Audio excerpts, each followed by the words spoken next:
Chapter 2: The Demon Lord Invades. The kingdom of Pharmus was a vast nation, a sort of front door leading to the assorted nations to the west. These nations had no direct ties to the Eastern Empire. Instead of official relations, they had powerful merchants who took it personally upon themselves to distribute in-demand goods between the two lands. Most of this informal trade went through the armed nation of Dworgen, which, publicly, at least, was neutral and thus gave their tacit consent to the goods going to and fro between them. Part of Pharmus's territory was adjacent to the Dwarven kingdom, meaning that anyone who lived in one of the so-called Western nations would have to go through Pharmus to reach Dworgen. That is, unless they were willing to brave a path through the forest of Jura. The Pharmus path was far safer and more monster-free, and even with the tariffs and fees applied, it still resulted in a more profitable journey. No merchant in their right mind would opt out of it. This all meant that not only rare Eastern Empire goods but also high-quality Dwarven weapons and armor could be obtained by the Western nations through the informal trade market with Pharmus. It had made Pharmus's capital of Maris a well-funded and burgeoning trade city, home to people from all over the world, and earned it the nickname of the front door to the west. It also meant the kingdom's coffers were full to overflowing, both from the taxes charged to traders and the revenues from the more well-heeled merchants, paid in exchange for assorted services. Among the nations of the West, it was certainly either the richest or very close to it. Nidal Migum, Earl of Migum, was indignant. Pharmus was, indeed, a rich kingdom, but so much power was tipped toward its central government that practically none of those riches reached the nobility tasked with running its more remote regions. Redistribution of wealth was an alien concept around here, and the earldom of Migum never seemed to see any relief from the taxes they were expected to collect from their citizens. As with other nations, they were taxed based on their agricultural harvests, and yet, they were also charged with defending their borders against the threats posted by the forest. That was the current source of the Earl of Migum's indignation. "Have you ever heard something so ridiculous?" he spat out, recalling what the finance minister had just told him. Simply remembering it made his blood boil. The storm dragon has vanished, and thus, the central government's special support payments will be ending, as of today. And that was that, no back talk allowed. After being summoned to the capital. After being forced to wait for 3 hours. That stipend had been a huge aid to them, certainly. The Earl's lands went right up to the forest of Jura, making it a keystone of Pharmus's border defense. But that wasn't just Migum's problem. It was a problem that loomed over the entire country. And yet, of all the patronizing things they could have done, Nidal was so angry, he couldn't help but verbalize his thoughts. There was too much to consider. He had to think about how he would keep the earldom going. Sealed away or not, Veldora the Storm Dragon was a special S-ranked monster and thus ignored at one's own peril. With the disappearance now public knowledge, it was perhaps understandable that such special, i.e., provisional, support payments no longer made sense. But the timing couldn't have been worse. The Storm Dragon was just as much a threat to the monsters, too, and no more dragon meant no more overlord to keep them in check. They needed to strengthen their border forces, if anything, for all the new monster activity, and then they lost their budget for it. That, in a nutshell, was what angered Nidal at the moment. The government might have a point, but to the Earl of Migum, that didn't matter. How do I protect my land now? Mercenaries cost money. Adventurers from the Free Guild couldn't be trusted when push came to shove. Now was exactly when the government should be extending a lifeline to him. They were talentless fools, completely failing to grasp the situation.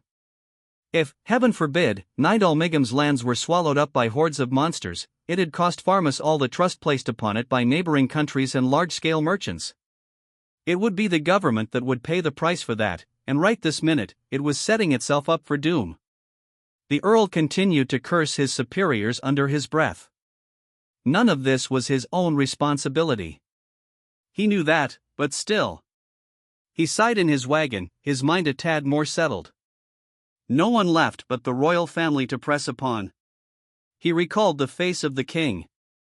It filled him with despair. The sheer avarice of that man would never allow him to care about the fate of some patch of frontier land. It would be blasphemy to say that out loud, but those were Nidal's honest feelings. Without the pretext of the Storm Dragon to prop him up, the Earl of Migum might be forced to raise taxes, even. His territory bordered only two other areas, Central Farmus and the forest. There was no reason to prepare for invasion from other countries, and thus no need for a permanent standing army. The Earl's territorial force, tasked with driving off monsters and magical beasts, numbered no more than 100 or so knights. The number made Nidal wince. Technically speaking, the Earl had been taking the special stipend and pocketing it. The payments were meant to keep up strict patrols across the border with the Forest of Jura, but in this far-off region with no need for a large army, all they had to worry about was handling monsters. With the rise of the Free Guild over the past decade or so, too, the costs of dispatching monsters had gone down a great deal. Thus, this whole disaster was something of a comeuppance for the Earl himself, payback for failing to enact the measures he should have. He was aware of that, but it was still a bitter pill for Nidal to swallow. It all began with a missive from the Western Holy Church. The official announcement that the Storm Dragon had vanished came via magic courier, and it forced the Earl of Migum to take action. The Western Holy Church was the state religion of the Holy Empire of Lubelius. It worshipped a single god, Luminous, as its absolute deity, and served as the headquarters of what was generally the largest religion practiced across the Western nations. This broad faith was for good reason. There were paladins within their armies, holy knights who each boasted A-ranked powers and beyond, and they were trusted and revered as reliable experts in the slaying of monsters. The Church's central creed revolved around eradicating monsters from the world, and thus whenever a smaller nation had an issue with such creatures it couldn't handle alone, the Church would send Crusader paladin forces to aid them. Such a virtuous organization, working for the good of the faithful, would never send false information to its people. The Church was already alerting him about monsters growing more active in the forest. It had to be true, Nidal concluded. So he reluctantly sought to reinforce his own force of knights. 100 would be enough to simply patrol the forest, but should the monsters fall out of control, being unprepared for it would be a problem. His knights needed to stay in place, that was his conclusion. So citing emergency provisions, he called in retired knights and the like, successfully beefing up his force to 3 times its original size. But that still didn't quell his fears. It would take at least 10 years, he thought, for a new pecking order to make itself known among the monsters. Relying on retired knights to weather that long decade would be tough. Requisitioning Free Guild adventurers would place pressure on his financial affairs. Calling for an emergency draft was a last resort. For now, he would have to hope for a healthy crew of volunteers. The adventurers would gladly take up a monster-slaying role around the forest, but that came at a price that ballooned depending on the danger rank awarded. Having them permanently stationed in Migum was out of the question, but if the worst happened, he still needed to consider tapping their resources. He had already used up most of the government's special stipend, but his earldom was not facing a financial crisis yet. For the most part, those funds went toward his personal entertainment anyway. Right now, while the retirees were back on the force, Nidal figured he needed to raise a new generation of young knights at once. It was, he imagined, the best measure he could take at the moment. So he funneled all future special stipend funds into the force, along with some of his own money. No point scrimping now. And it seemed to work. Over time, it seemed like it would all come together. And then the central government summoned him and took his funding away. Who could blame Nidal for losing his temper? Not that being a lazy, embezzling ruler would earn him much sympathy. In his wagon, as he returned home, Nidal continuously racked his brain, figuring out what he should do next. His mind was full of financial issues. There was no more space in it for the even thornier problems awaiting him soon enough. Upon arriving back at his own earldom, the Earl of Migum was greeted by a request from Franz, the local guildmaster, for a meeting. The Earl agreed to it, wanting to discuss how to defend the land going forward, and they arranged a conference the following day. The guildmaster was practically breathing down his neck, pleading that now was no time to act slowly. Franz was usually a calm, even-minded leader, and seeing him in such a lather was a concern. It made Nidal fear the worst, so he ignored the usual procedure and immediately gave permission for the meeting. This is an unverified report, but it is said that an orc lord has appeared. The next day, Franz offered only a brief hello and told him. "What did you say? An orc lord? And what do you mean, unverified?" It almost made the good Earl faint on the spot. This was a serious crisis, and only his rage kept him going as he confronted Franz. Unperturbed, Franz continued his report, stating that adventurers from the kingdom of Blumend had heard rumors of the Orc Lord. I would like your help in gauging the nature of this threat. To be exact, I would like you to send out an exploratory force for us. There was nothing unusual about this request from the Serene Guild Master to the half-hysterical Earl. The Free Guild was not a charity, and it was unaffiliated with any government. They existed in cooperation with, but not within the framework of, the earldom. If you would like us to handle this investigation, we could accept that, at a special emergency price. Silence. You money-grubbing weasel. Look who's talking, Franz thought, remaining silently composed. He knew the matter needed looking into either way. Franz had a duty to keep his guild members safe. He wasn't going to expose them to dangerous missions without a suitable reward. Normally, monster hunting requests like this would need to follow a certain procedure. A town or village would file an official request, providing all the relevant information to the Free Guild. The guild would then use eyewitness accounts and the like to assign a danger level to the monster, or monsters, in question, sometimes sending appropriate personnel to further examine the issue. Guild regulations dictated that for particularly dicey jobs, pre-evaluation was even more vital to ensure the right rank was assigned. If you wanted a monster slain, you needed several adventurers, guild rules stated 3 or more, of similar level or higher to tackle it. Promotions were awarded to members based on their ability to defeat a given target one-on-one, but based on safety considerations, such duels were not the norm during guild business. This was because even if a group of adventurers went against a monster, if the level disparity was significant, they would most likely be wiped out or at best, eke out a victory at the cost of several deaths and severe injuries to the survivors. This all meant that Franz couldn't just throw a posse of brave men and women at a monster the moment it was spotted. Normally, they'd have the time to take a more gradual approach, but they were being swamped. Monsters were showing up more and more frequently lately. The time lag between taking a request, sending people out to handle it, and coming back was turning into a problem. There were starting not to be enough adventurers to go around. They needed some kind of organization that could patrol the villages, tasked with handling monster duties without having to file a formal request. And they didn't have that, so instead, Franz asked the Earl for more intel. It was all perfectly normal. Having this situation so politely and thoroughly laid out for him made the Earl fall into silence. He didn't want to deploy his own knights to keep his own town safe, but he couldn't just leave the countryside villages to fend for themselves. As long as they paid taxes, the Earl had a duty to protect them all even as it squeezed the noose tighter around his neck. Franz's guidance was perfectly logical, and Nidal could mount no objections to it. This lack of guild personnel was likely the reason Franz requested this meeting in the first place. And what about that Orc Lord? This beast of a monster that consumes everything it comes across? That was nothing to ignore either. He would have to file a full report with the central government and ask for reinforcements, and as a result, gathering more information was job one. Reliable intelligence was the only thing that would make that bureaucracy take action. So an investigation was a must and an urgent one. And another thing, I have another unidentified report, and one I find rather difficult to relay to you. Franz's voice was grave as the Earl of Migham fretted over what to do with the expeditionary force. His face was embittered enough to make the Earl fear the worst. Enough bluster. Give it to me. My pardons, sir. The Orc Lord's armies reportedly, his armies? He's already built up that much of a force? Yes, I am sad to say.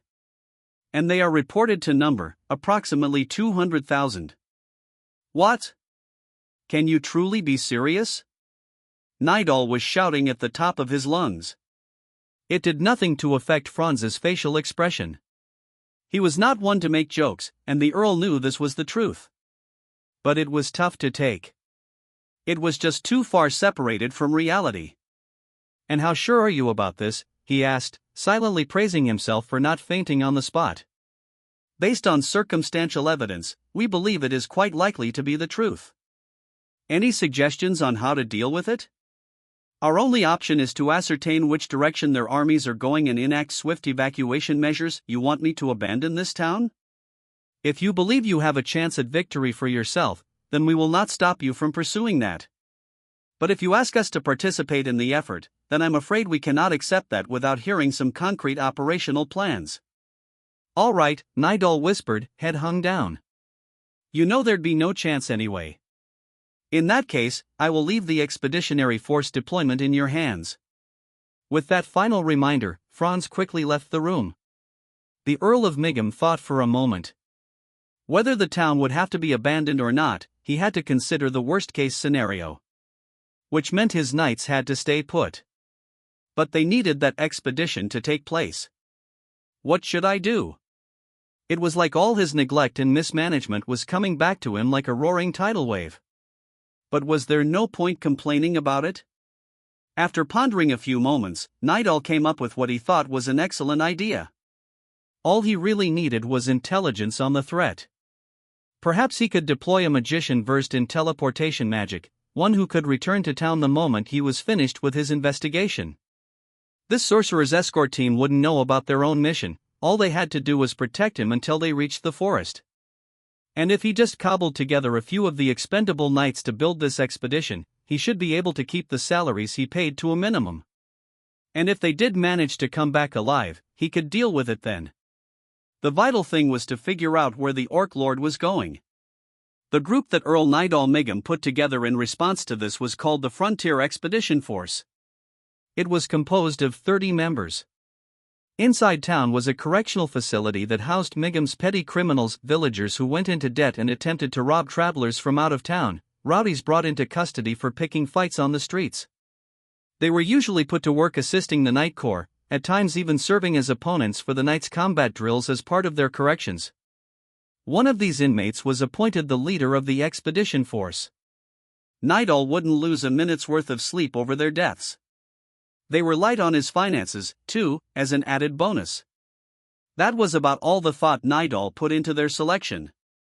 But the group did not share the Earl's motives. Put. That greedy old coot. If it's freedom he's giving us, let's accept it with good cheer, eh? Such were the feelings of Yom, the man assigned to lead the 30 miscreants of the Frontier Expedition Force as a coherent unit. His skin was darkly tanned and supple, stretched tightly over his muscles. He was not notably tall, but facing him would still intimidate the casual observer into fearing for his safety.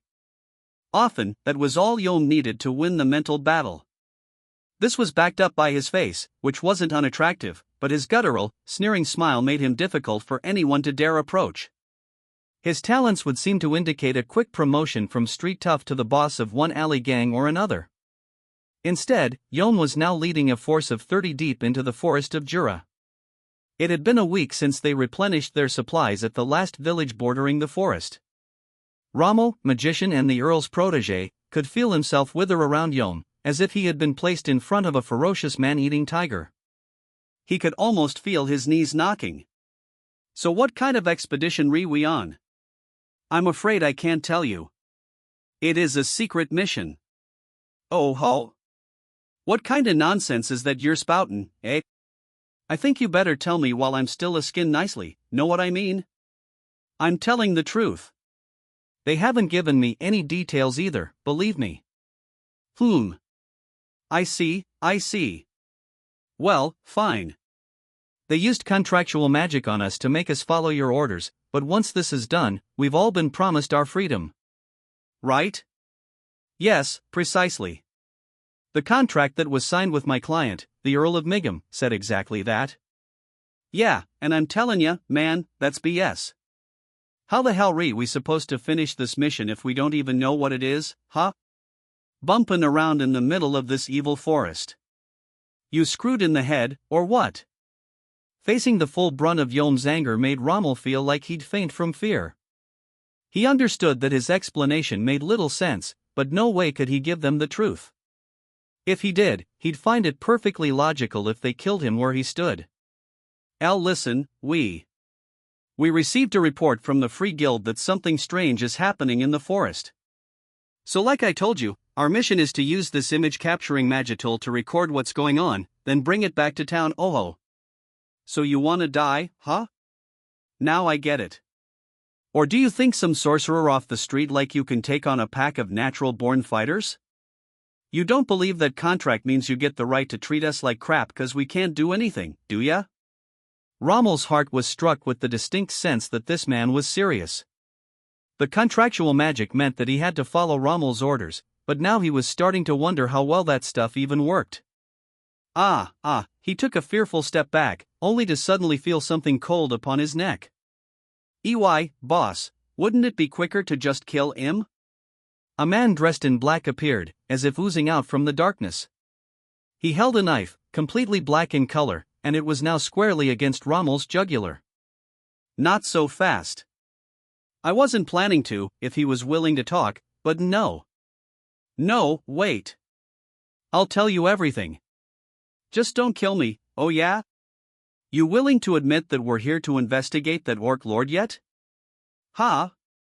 How did you know that? Ha! What, you think I'm an infant or something? I got 30 people here, you thought I didn't have any guild insiders I could swap someone out for? I left you alive so you could undo that contract on us, that's all. So? What happens next is up to you, I guess. What'll it be? Rommel, without hesitation, decided to release the contractual magic. He clearly didn't have long to live right now, and Yom's tone of voice indicated that it was best not to defy him too much. Terror gripped Rommel's heart to the point that he was willing to do anything Yom told him. Good thing we got a guy here who listens to reason, huh, bro? Forget about being used and abused to death.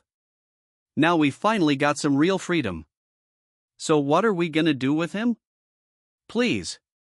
Spare me my life, at least. Rommel's voice was shaky, his face wet with tears, as Yom's men approached him. Well, hang on, now. I'm sure he's at least got life search cast on him. We can't let this magician die without being able to report his mission results. Okay, so, what? If you're saying we gotta keep watch on him all hours of the day, I'd rather just kill the man. Rommel barely felt alive as he listened to Yom argue with his crew. Yeah, hang on. He's a sorcerer, remember? Maybe he'll be able to do a thing or two for us, eh? Yes, I will. Anything. Yep, you hear that? Sides, he did free us from that contract and all. I wouldn't feel all that right about killing him, but what do you think? Well, still, I won't tell anyone. I swear I won't tell anyone, believe me. Please. Being employed by nobility ever since he graduated from his magic academy, Rommel was not exactly worldly wise. Yom never intended to kill him, he just wanted to put him to work. Rommel was too naive to see through that. All he could do was beg Yom for any type of help he could offer. Hey, how about this, boss? Jai's a mysticist, maybe he could conjure up a spell to put him under our thrall? No way. At my level, Rommel's gonna resist it for sure. I won't. I promise I won't put up any resistance. Please, do it. Great. Anyone got any objection to that? 'Cause personally, I wouldn't mind having him around as our advisor, sort of thing. We'll do whatever you say, boss. If that's what you want, bro, I ain't got no complaints. Yom's men said their lines, exactly like they worked it out beforehand. Rommel completely fell for it, accepting the mystic binding spell in an effort to make Yom believe in him. The ruse fell apart immediately afterward when they all started laughing at him, but for the sorcerer, it was a moot point. A moot point, but Rommel still had no issue with it. This street punk, Yom, exuded a sort of evil magnetism that was hard to put into words. One that could make any innocent, open-minded young man lose his footing along the way. This was the beginning of a truly free frontier expedition force, one free of the Earl of Migham's leash and one sporting a sorcerer who would meekly follow Yom wherever he went. Around the time when Rimuru first encountered Rimuru and his clan, back when they were still merely ogres, Fuse was sighing as loudly as he could at the three adventurers in front of him.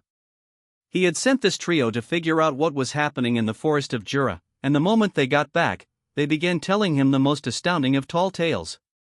They were Cable, Elin, and Jido, three talented guild members, all worthy of Fuse's trust. Their ranks were all B, and Fuse knew they were more than up to the challenge that letter came with. The first story they had for him was about their final moments with Shizue Izawa, a woman Fuse, as well, felt he owed his life to. And that's how she summoned Ifrit, only to get swallowed up by the raging beast. She probably traveled out of town because she knew that would happen. I think she realized she didn't have much time left. You said it. And who knows if she ever recovered. My guess is that she would have been a lot happier with just lying down and dying in her sleep. Shizu had been ordered by Heinz, Fuse's father, to accompany them on the expedition. She was a hero in Fuse's eyes, as well as a friend he had hunted monsters with, and he was willing to do anything for her. If anything, giving her the ending she wanted filled him with happiness. After the expedition was over, Shizu said she intended to travel to the Demon Lord's territory. She had some unfinished business there, apparently, and she insisted upon attending to it. Fuse knew there was no convincing her otherwise. So he decided to help her from behind the scenes, pairing her with 3 adventurers he planned to send into the forest. A pity, then, that they weren't with her to the very end. Fuse had no right to criticize them for that. Their mission came first, and Fuse himself had kept her true nature a secret from them. But did they really have to leave her under the care of monsters? He had no right to criticize them, but it still left a bad taste in his mouth. Plus, there was so much of their story that he just couldn't accept. Shizu was one thing, but their briefing was entirely based on monsters building a town for themselves. A single slime was at the top of the food chain, gathering hobgoblins to construct this town a full-on, sturdily made municipality, just like any human settlement. Some of the more intelligent monsters did build small communities. Even goblins and other low-end creatures could slap together shelters for themselves. So having a settlement or whatnot was nothing to shout about.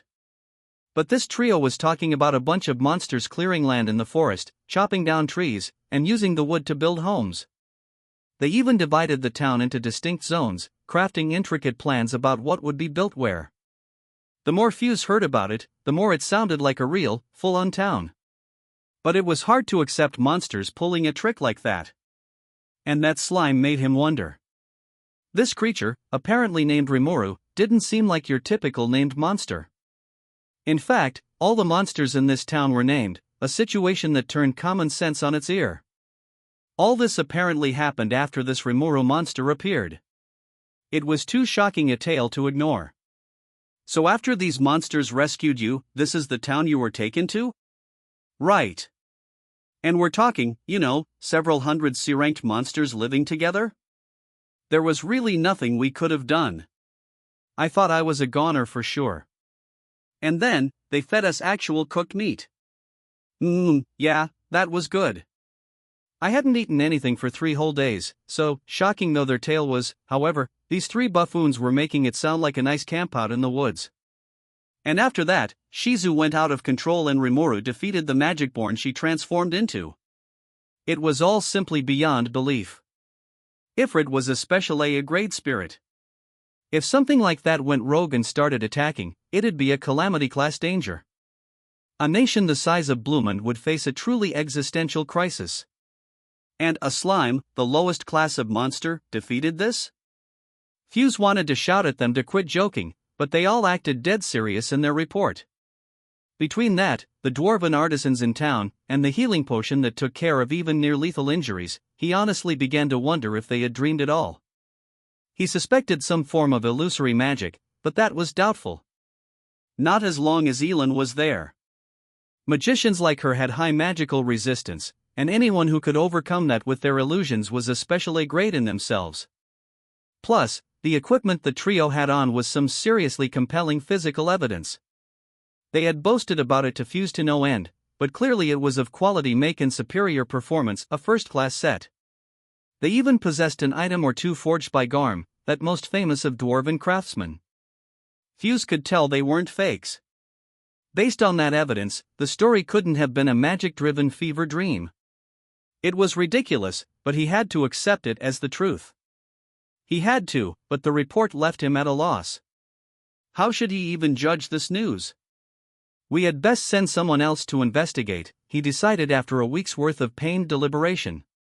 By Cable's description, his team never felt in danger inside this monster town. They had come home with gifts of equipment and healing potion, so that evaluation made sense.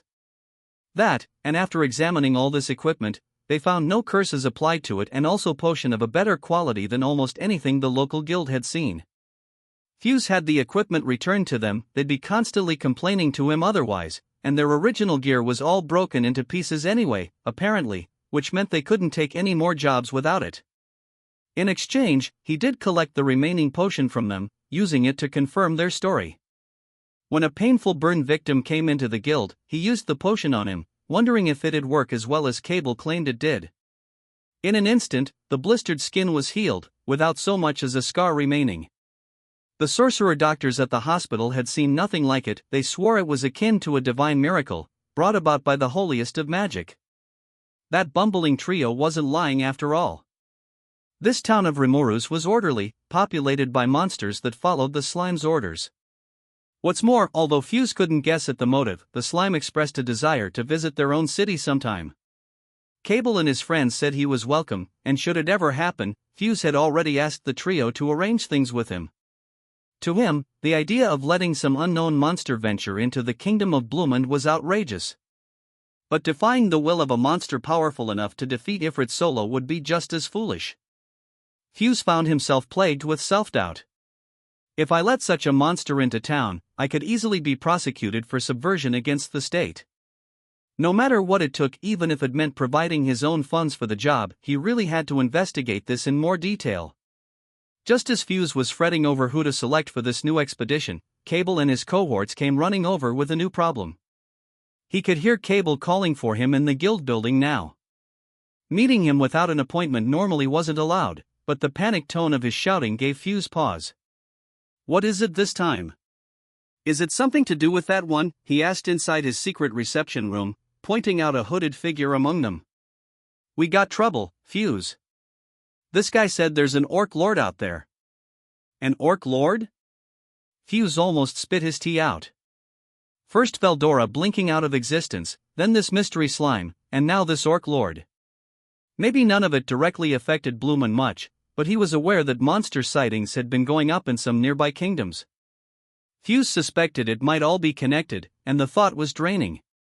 But the task at hand was the orc lord. "I'm sorry, but could I ask you who you are?" Fuse queried, recomposing himself. The hooded figure immediately removed his cloak, as if waiting for his cue. "Sorry about that. My name's Gopto, and I work under my captain, Datta. I came here to tell Cable over there about the Orc Lord, upon the request of my leader, Sir Rimuru." Then he put his hood back on and sat down again. Fuse knew what he saw. That was a monster, a hobgoblin. He might resemble a human from far away, but the green twinge to his skin was unmistakable. And a named monster, no less. Cable was telling the truth. This last bit of evidence finally convinced Fuse to believe fully in him. This Orc Lord report must have been the unvarnished truth as well, then. "My name is Fuse. I serve as guild master for the free guild here in Bloomund. Gopto, do you mind if I ask you a question?" "What's that, sir?" "This Sir Rimuru, your master. Why did he want us to know about this?" "Ooh, the rank-and file like me don't get told those kinds of things. But he also told me to tell you this: if worse comes to worst, we might need to have the humans slay the Orc Lord for us." "I see, that's what he said before going out to face the Orc Lord. If why ask me, I'd say the Orc Lord's well and truly dead already, but so be it. I wanted to go in with Datta, too, but Sir Rimuru commanded me personally to travel here instead."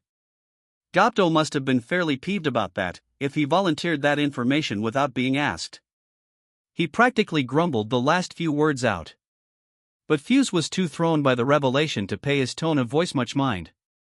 What? The slime, defeating an Orc Lord? Are you kidding? Wait. Is this slime treating us as insurance? Is that how far ahead he's planned his moves? A monster?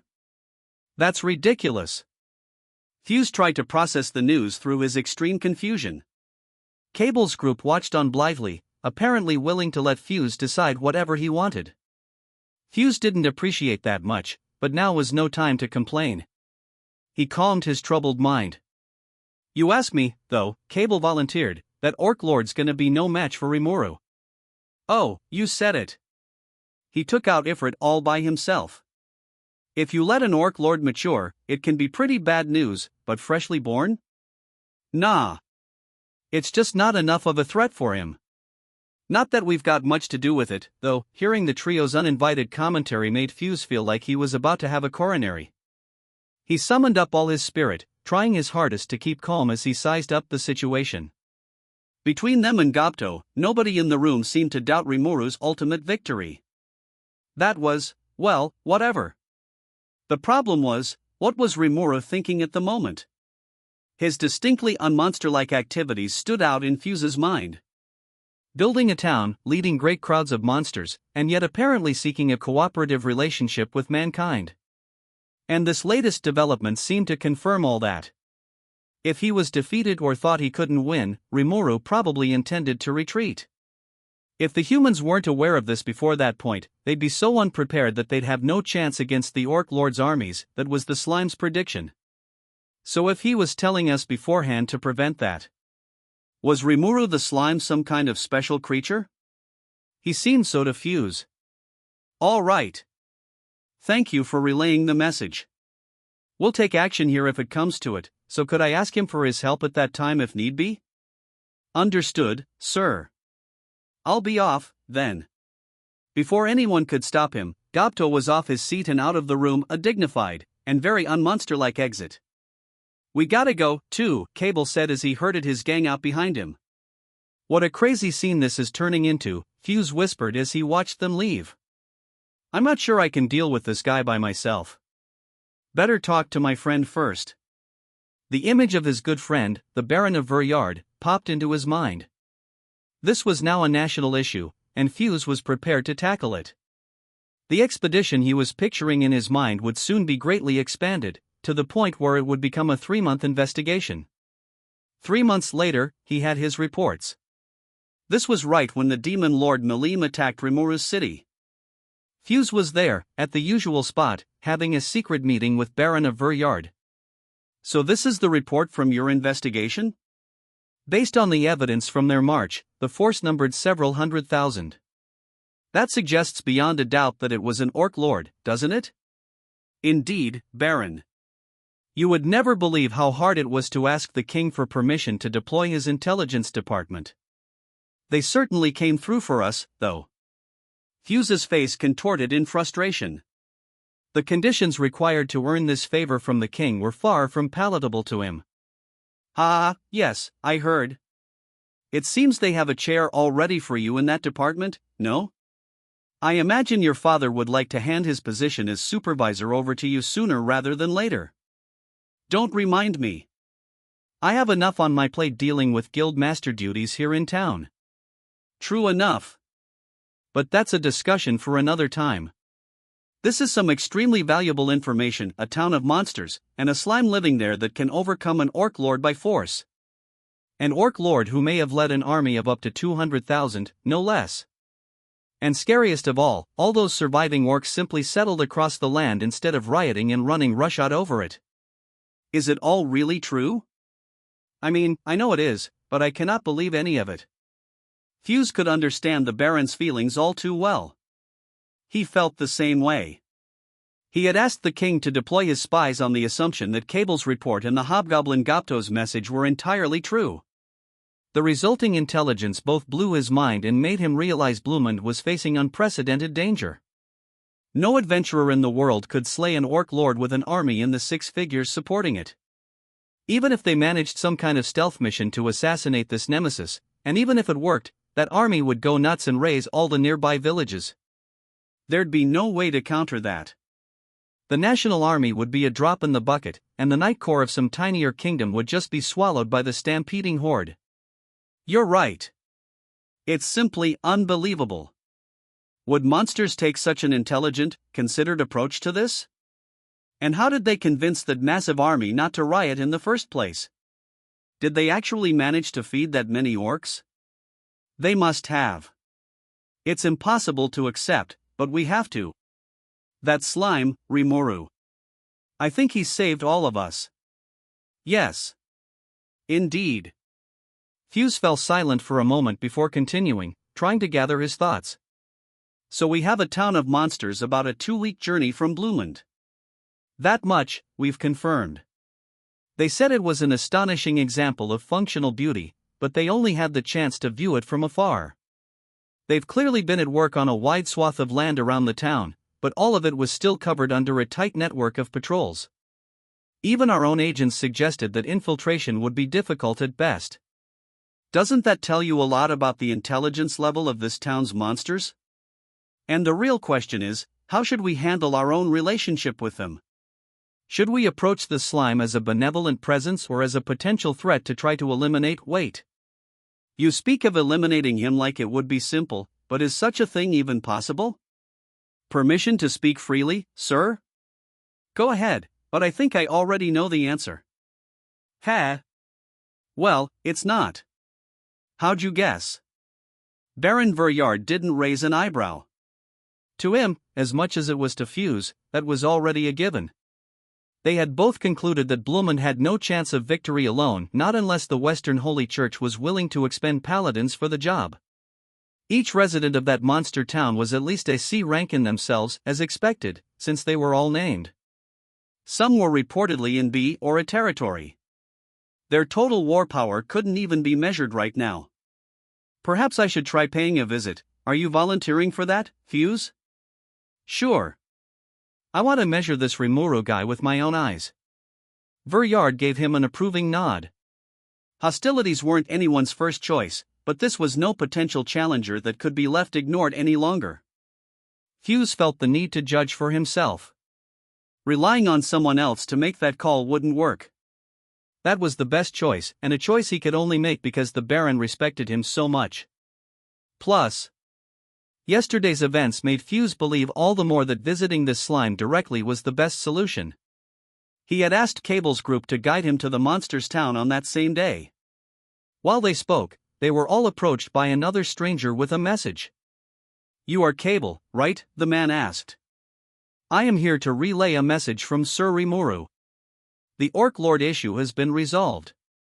Sorry, I forgot to tell you guys. That is all. Nobody in the group was more surprised by this sudden intrusion than Fuse. They were all seated in a space inside the Free Guild, a room that took every measure possible against people sneaking in. If this stranger was invited in, that was one thing, but it would have taken unbelievable skill to make one's own way inside. Wait. Who are you? The blue-haired intruder turned his cold eyes toward Fuse. I am called Soai. Sir Rimuru has appointed me his covert agent. He gave the reply softly and steadily, completely unfazed by the coercion from Fuse, an A- fighter himself. Fuse may have felt overwhelmed by this all-powerful presence before him, but he still had the kingdom's intelligence force at his fingertips, and he knew how to use those skills of his. So he decided to gather as much information as he could from Soai. Rimuru. The leader of the monster town? Why are a bunch of monsters worried about us? Haven't your friends already told you? Sir Rimuru is exploring ways to live in peace and prosperity with the human race. I am unsure why you are so wary of us, but I would suggest that selecting reconciliation over rejection would be the smarter decision. Not even Fuse could hide his surprise at the statement. It meant that his attempts at intelligence gathering were completely exposed. Hoo boy. If this is the level of monster Rimuru has recruited, I simply must meet him soon. He could tell that Soai was a monster. Even without the horn on his forehead, the aura was as clear as day. He had no intention of hiding it, but it emitted only a slight amount of magicules. It didn't suggest this creature was anything special, but Fuse's sixth sense was still ringing alarm bells. He decided to trust in it. I see. So you're on to the fact that we've been investigating you. Well, before that, there's something I'd like to ask. How did a magic born of your level infiltrate this town? Because I believe we're protected by a barrier that blocks out all monsters ranked A or higher. A high-level magic born like you shouldn't be anywhere near here. As guild master, this was a point Fuse couldn't let slide. Even though it was a short meeting, he was sure this Soai before him was a high-level magic-born, and thus he needed to know how he got past the kingdom's defenses. Yes. I did notice the presence of that barrier, but that's what it was meant for, then? Perhaps Sir Rimuru or Lady Shuna could have identified it as such, but I wasn't able to see quite so much. Thank you for telling me. In exchange, I will answer your question. This body is generated by my replication skill, and thus retains only 1/10 of my magical energy. In your ranking system, I imagine it would only manage a B or so. Do you see what I mean? This kingdom truly does have a splendid defense network, but if it is willing to let low-level monsters slide that easily, I can see it still has its holes. Fuse listened slack-jawed at Soai's explanation, feeling the cold eyes on him. It sounded true enough to him, and his point was totally valid. With all the effort they expended dealing with hazard Class A ranks, they had overlooked some of the most basic threats, and it was a monster, a potential target of this system, who had pointed it out to him. A small wonder that it turned Fuse's world upside down. Well, if you will excuse me, wait. As Soai turned to go, Fuse shouted and stopped him. He had just enough time to explain to the monster that he wanted an audience with Rimuru, in the town that he ran. I will inform Sir Rimuru, in that case, he said, bringing it close to the day's events. This was why Fuse was making the journey. He laughed a bit at the position he was in dragging the kingdom into this, then dragging himself into the kingdom's work all over again. Damn. I didn't intend to serve my kingdom doing this, but... He might have complained about it, but he liked life in Bloomond. He couldn't just abandon it and flee. So he hired Cable's trio as his guides, and they quickly planned the journey to Rimuru, capital of the Rimuru Tempest Federation. Yom and his men proceeded through the forest. Several days had passed since they had cowed Rommel into submission. They had no need to heed Nidal's orders any longer, and yet Yom insisted on plunging farther into the wood. He had no intention of returning to Migam territory, instead, he had a different destination in mind. Boss, why ain't we going back to town? Yeah, I'd kinda like to find a girl to sleep with sooner or later. Shut up, you fools. I don't trust that crafty OL Nidal, but he's still nobility, why see? We can't beat him in a head-on scuffle. It'd be easy enough to off the bastard, but then we'll be wanted by all o' Farmus. You want the Royal Knights breathing down our necks? They'll kill the whole group of us. Yeah, but, so where'd you want us to go? Oh, now you're a skin me? Use your brains a little, guys. None of them had much in the way of brainpower, so Yom spelled it out. He had a point. Even if they returned to the Earl of Migam's lands, they couldn't expect to ever have a decent living there. They'd be imprisoned again and indentured into work again. So he thought their best chances lay in other nations. We're gonna head for the central part o' the forest and find out what this orc lord's up to. Then, we'll travel in whatever direction's the safest, and whenever we hit another country, we will settle there. But, boss, why do we have to expose ourselves to danger like that first? Oh, what, you wasn't out on me, you imbecile? The orc lord's grown to the point where he's already got an army at his beck and call. What do you think's gonna happen if we stop in some town and they're headed straight for it? We'll be dead with all the other townspeople, is what? Yeah, it's dangerous, but we need more info if we want to keep ourselves safe, okay? Wow. Smart plan, bro. I got it now, boss. Plus, added Rommel, Yom has no intention of actually engaging in battle. He'll just have me check on where the Orc Lord army is, then relay that information to the Earl. Whoa, hang on, Rommel. What do you mean by that? This was Kazil, Yom's right-hand man, who spoke up. Rommel was quickly solidifying his position as the group's chief of staff, and everyone in the band recognized his extensive knowledge of matters.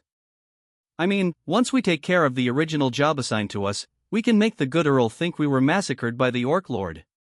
Wait, so, we make that old coot think we're all dead, then we ain't got to worry about his men pursuing us, and if the Orc Lord decides to hit Migam, Nidal can figure out a way to deal with it himself. I'd hate to just let my homeland burn at the Orc's hands, so we ought to warn him, at least, yeah?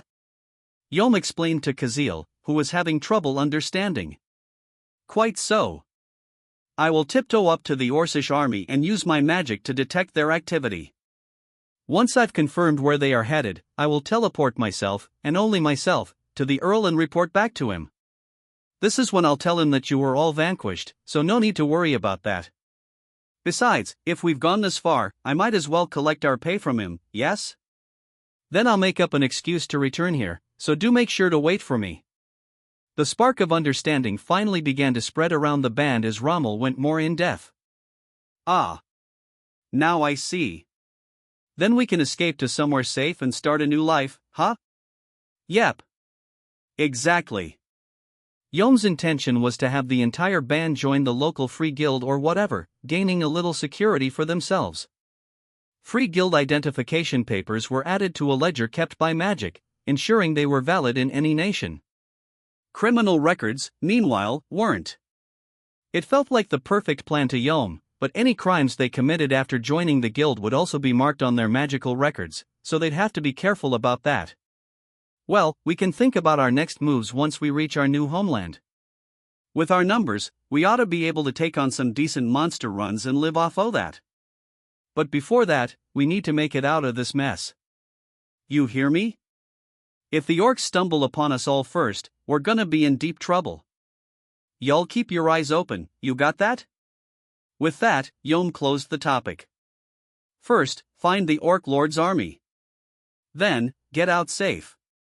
They could bitch and moan at one another all they wanted, but one thing was for sure, they could absolutely never let their guards down. Several hours later. The band was on the move, running regular patrol shifts to stay alert. They could hear fighting up ahead. Boss SSHHH. Yom quieted his men down, gesturing them to group together and get into military formation. When they were ready, he waved a hand forward, and they all began to quietly march, weapons in hand and ready for battle. Already, they could hear voices from up ahead. Whoa! Stop, stop, stop! We go there, we're walking right into its trap. But I don't think we can win if we keep fighting like this. Guys, I can only keep our position here for so whoa. Look out! They could hear all the shrill complaints above the ting. Caution! Of solid metal clashing against metal. I swear, you guys. Why do you do all this dangerous crap every single time? How do you even survive, performing all this utter nonsense? I knew I was putting too much faith in you. Da! Elon! Look out! It's headed over there. The noise grew louder. They could hear the entire conversation now. They were humans, apparently ambushed by monsters. Several of them, Yom figured, based on how the sounds of battle never halted for a moment. What now, bro? Yom wasn't sure. He didn't answer, instead carefully eyeing the woods ahead. He had 30 men under his command, but by adventurer standards, they'd be a C rank at best. Maybe Kazil, his partner in crime, could manage a B, and Yom himself, while confident in his strength, didn't have that much experience against monsters. Thinking rationally, they were better off letting them be. What a pain in the ass. Well, sorry, you guys, but we're out of here. Wait. That girl? Just as he was prepared to give the order, Yom spotted a woman running at them from ahead. There was the sound of a female among the voices he heard. It must have been one of the fighters. Day! All of you, prepare for battle. That bitch spotted us. Yom's farsight skill let him see the situation clearly. A large male fighter was using his shield to fend off an attack from a spider, but it got sent flying after one strike made it through his parrying. The spider, opting not to pursue its opponent, changed its focus to the woman some distance behind. It must have been intelligent enough to leave the tougher, dicier foes for later. And indeed, the woman was quick and unerring in her moves. The moment the spider was upon her, she was already fleeing. Truly, a seasoned adventurer. Yom took a moment to marvel at the sight, long enough for one of the spider's eyes to focus squarely upon his group. This spider chasing the girl was a true monster, its body protected by an exoskeleton harder than steel that defended almost everything except its joints. It could move all those many joints freely and easily, making it far quicker than any human. Each leg was as sharp as the keenest of blades, ready to slice through any tree trunk or human torso. They weren't swords so much as retractable spears. It was likely the boss of the local territory, and between its foreboding appearance and its apparent strength, it was a far cry from any monster Yom's band had defeated before. Those adventurers look pretty expert, so they'll probably hold out for now, but attrition's gonna kill him in the end. That swordsman's still keeping things pretty even, but all the same, Yom didn't expect this to end well for any of them. That's a night spider. An A- monster. Oh no. Yom, there's no way we can defeat it. Let's go. We're just no match for it. Rommel, using the elemental magic spell Clairvoyance, was already looking pallid as he gave the report to his boss. Yom wasn't interested in listening. Forget it. Look at that monster move. It can use the trees to go wherever it wants. Once that party's annihilated, we're gonna be next. It'll hunt us down in an instant and kill us all. Running at full speed ain't gonna save us now, huh? He had no knowledge about night spiders, but Yom was still cool-headed enough to instinctively feel what this monster meant. Those instincts told him that fleeing was not in the cards. So he decided to fight back. They were surrounded by trees that the spider could cross more quickly than skittering across the ground to catch its prey. Once it caught sight of you, it was all but hopeless. These were the night spider's hunting grounds, and Yom's men were the hapless prey. The only way to survive was to slay the foe that offered the only potential for survival they had. Yom steeled himself. Damn it, I'll make you pay for dragging us into this, you bastards. Rommel, cast some strengthening magic on me. Kazil, you direct our men. Form a circle, and if anyone's hurt, change them out. You're all gonna survive. That's an order. Following his command, the band formed a circle formation. In the middle were healers and scouts, men not suited for battle, and Rommel. The rest were forming a shield to protect them. Their orders were to focus exclusively on defense and not launch any attack. Instead, they would let the fighters in the safe zone deal damage with arrows and magic. The scouts readied their bows, waiting for the night spider's advance, as Rommel began to cast a spell. It involved several inscription magics, something he normally never used, as he set about boosting Yom's strength. There was the supplemental magic spell strength, along with agility, protection, and reinforce weapon, all serving to power up every aspect of his weapons and armor, granting him a great deal more force. It didn't make them any less anxious about his chances against a night spider, but it helped. Still, Yom's heart was serene as he stared the spider down. In a moment, the battle was underway. The woman truly had no shame, showing zero hesitation as she made a beeline straight for Yom's band. "Excuse me," she shouted as she wriggled her way inside the circle, not bothering to ask for permission. The moment she was safe, she took a moment to catch her breath. She's got a lot of nerve, Yom thought. Whoa! Lady! That's not fair, going in alone. Somewhere amid the chaos, another man, a thief, by the looks of it, had made his way inside as well. Not a moment off their guard, Yom thought as he rolled his eyes, but he had other things to attend to. "Oh, come on. Are you in any position to whine at me?" the woman said. "What do you want from me? There's nothing I can do against that guy. How am I supposed to strike any kind of lethal blow with a dagger, I ask you?" This pair, at least, didn't seem too concerned about the danger. "Gay. I'll settle things with you later," Yom said as turned toward the spider and swung his greatsword at it. He preferred wielding a two-handed weapon like this in place of carrying a shield. It was a good 6.5 feet long, bladed on both sides, and the force behind its weight made it a fearsome slashing weapon. That weight also made it extremely hard to handle, but even without magical enhancements, he had the brute strength and ability to easily heft the greatsword to and fro. Now he was using that magic support to whip the giant hunk of iron around like a steel demon. Hard, solid noise surrounded him, and the tortuous clang irritated his nerves. It was the sound of Yom's sword smashing against the night spider's leg. It should have been cut cleanly in half, but the exoskeleton was more than capable of resisting this force. He groaned. "Gay. Damn, it's tough. Is that what all that sound was before?" Then he changed position, hoping to divert the spider from his party's circle formation. The spider followed, predictably enough, then attempted to spear Yom with several legs at once. Unfazed, he danced his way through the attacks, the same ones the large fighter parried with his shield earlier. Without any kind of shield, Yom opted to wend his way through the stabbing legs instead. For what seemed like forever, Yom continually deflected the night spider's strikes. It was never-ending for Yom, but a mere instant in reality. Several legs grazed past his cheek, dug into his side, pricked at his legs, but none of the strikes affected the battle.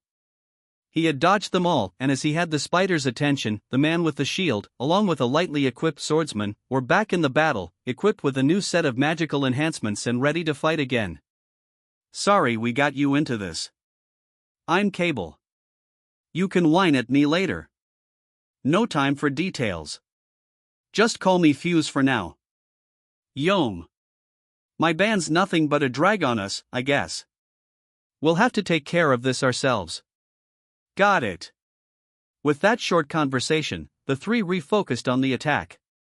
They each moved to surround the night spider, restricting its movements, taking turns to attract its attention while the others hit at it. Faced with this steel-like exoskeleton, no pedestrian attack would cut it. Yom's men understood that, none dared any foolish moves. If they failed and a pincer felled one of them, the results would be too terrible to look at. They knew their role was not to drag down their leader. They believed Yom could win, and in the meantime, they reinforced their defenses. The magicians Elin and Rommel were each preparing their trademark spells. As a sorcerer, Elin's specialty was elemental magic, granting her access to a large swath of damage-dealing offensive spells. But she was positioned poorly for that. All the trees surrounding them made the most powerful of her flame-based magic out of the question. Magic was all about picturing what you wanted to happen, allowing the caster to change the nature of their spells to some extent, but attempting to corral white-hot flame was a tall order. But right now, let's see how you like one of my strongest moves. Stone Shot. In a moment, Elin had converted the stones on the ground into lethal bullets, infusing them with yet more magic force to summon a punishing, coordinated rain of ammunition upon the night spider. Every magic-enhanced stone bullet was the size of a human fist, and based on its speed and mass, each one delivered several tons worth of force. It was a merciless, punishing magical rain. Meanwhile, the three fighters were still taking turns to confront the night spider, Yom deflecting its strikes with his greatsword, Fuse with his smaller, nimbler sword, and Cable with his shield. This is what the spider had to deal with as it was pelted by magical bullets from all directions, but none even dented its exoskeleton. They all bounced harmlessly off, knocking the creature slightly off balance for an instant but doing little else. Ah! That was my killer move, too. The sight of her killer move failing after she used most of her remaining magic force on it astounded Elin. She had already tried out Icicle Lance and Windcutter, and the results were similarly pitiful. Really, the last finisher she had left was also her strongest, Fireball. It's hardly a surprise, Rommel commented. This night spider is a local boss-class monster, rank A-. We can expect it to have a lot of magical resistance. Given how it's the apex predator around this area, you'd have to expect at least this much strength. It'll be hard for any of us to land a convincing blow at our levels. Okay, so now what do we do? Rommel shrugged at Elin. Nothing left but to help them with support magic, I suppose. Elin tried to counter this brief assessment. But faced with the reality that none of her magic worked, she gave up.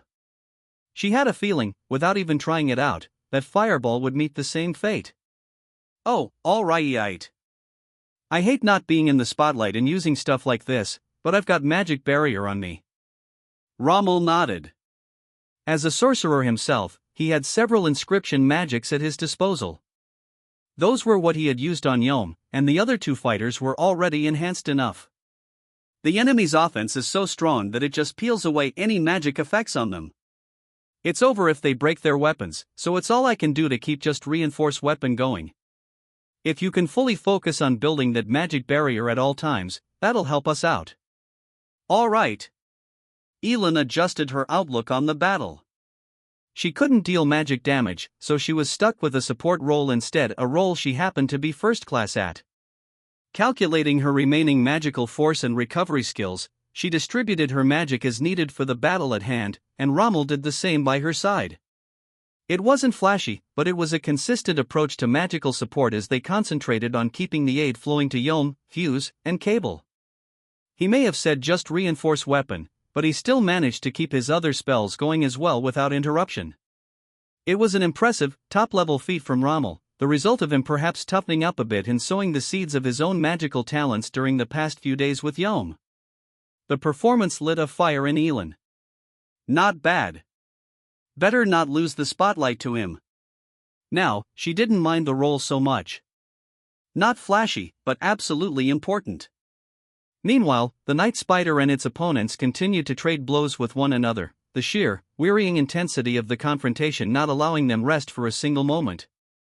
Even in such extreme conditions, the three were still flashing bold, intrepid smiles. Yo, Cable, yeah? That armor of yours sure is tougher than my cheap piece of junk. Ha ha. Yeah, I'll bet, huh? This was crafted by Garm himself, you know. It ain't no ordinary piece of scale mail. Ha.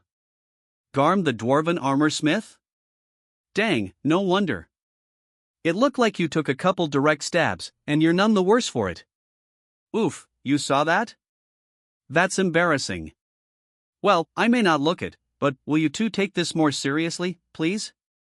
Stop chatting while it's my turn. To distract him. Fuse couldn't help but lecture the other two as they enjoyed a lively bragging contest better suited for a tavern. They both grinned, like students being admonished by their teacher. I'm up next, old man. With an exaggerated slash, Yom tagged in for Fuse. The magical light surrounding him, slightly dimmed just a moment ago, was now bright once more. He was ready. The rotation of magical support was being timed perfectly with their own juggling act, as if all five had been working together for years. Very few could have guessed they were fighting in this group for the first time. Thanks, Fuse shouted, leaving the heavy lifting to Yom. Dodging his way through the Night Spider's string of stabs, he felt exhausted, his very nerves worn to the core. But he never griped about it. He was the oldest and most experienced man in the circle.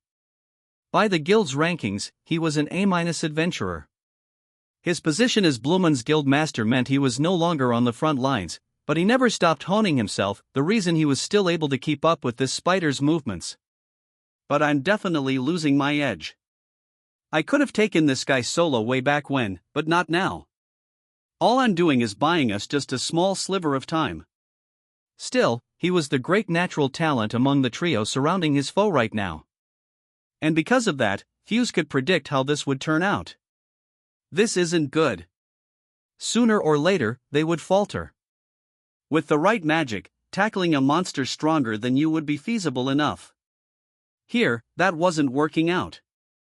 Night spiders were too resistant to magic, requiring punishing physical damage instead.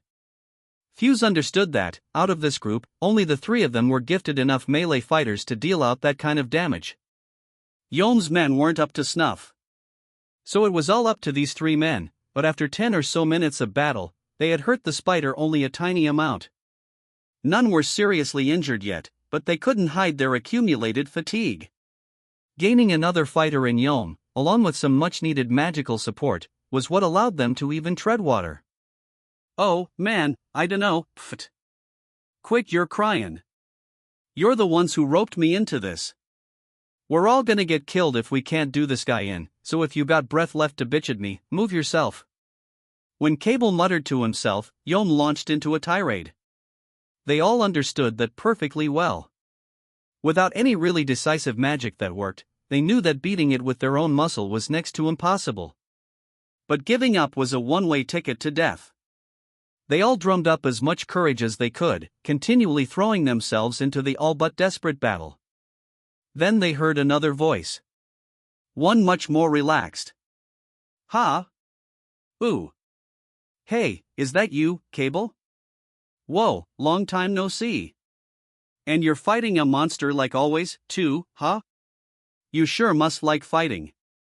They were being greeted by 5 monsters riding wolf-type creatures, a platoon of goblin riders, led by Datta. Just as they were about to return from their usual patrol, they heard the sounds of battle from before. Gapchi, the eye-patch-wearing assistant to Gapta, noticed first. Gapta, I can hear fighting from somewhere. The platoon captain was pretending to ignore the noise, hoping for a nice, chill ride back to town, but his team was having none of it. I guess so, huh? Should we go check it out? Ooh, well, I'd say that's a good idea, yes. Don't want to be yelled at later, do ya? Yeah. Let's just check up on it, then.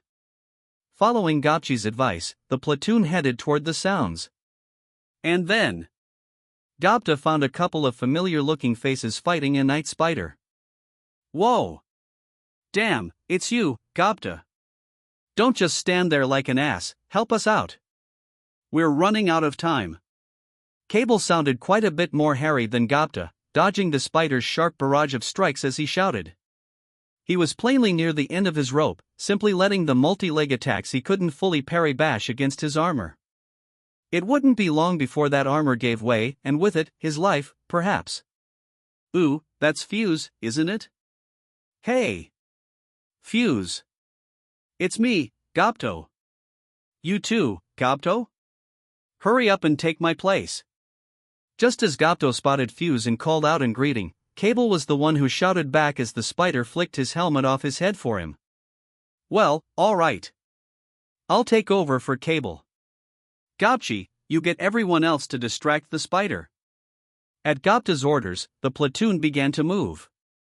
Nimbly dismounting his Starwolf, Gapta strode over to follow Cable's lead as the other goblin riders directed their partners to divert their foe's attention. The wolves attacked with their sharp fangs in their claws, and while neither found any play on its hard exoskeleton, their speed outclassed the spiders, letting them take a secure stick-and-move approach. The B-rank Starwolves couldn't scratch a night spider, but in terms of agility, they were an even match. So giving up on the direct approach, they shifted styles so their hobgoblin partners would take over on offense. Thanks to the able hands of Gapchi and the rest of Gapta's crew, this let them slowly pile on damage. Dang, those spears of theirs are sharp. It looks like they can lengthen and shorten them at will, too. They are. And they're a measure sharper than my greatsword, even. Maybe we coulda had a fightin' chance if I had something like that, eh? Cable muttered in wonder as he took a break to heal himself, and Yom appeared beside him to take a break as well. I just can't believe this. What are those wolves? Some kinda mutant from black wolves or gray wolves? And why do a bunch of hobgoblins have such incredible weapons, too? And why are they so strong? Fuse picked this moment to join them, still panting for breath and taken aback. Neither of his companions had a ready answer, so they settled down and began to watch.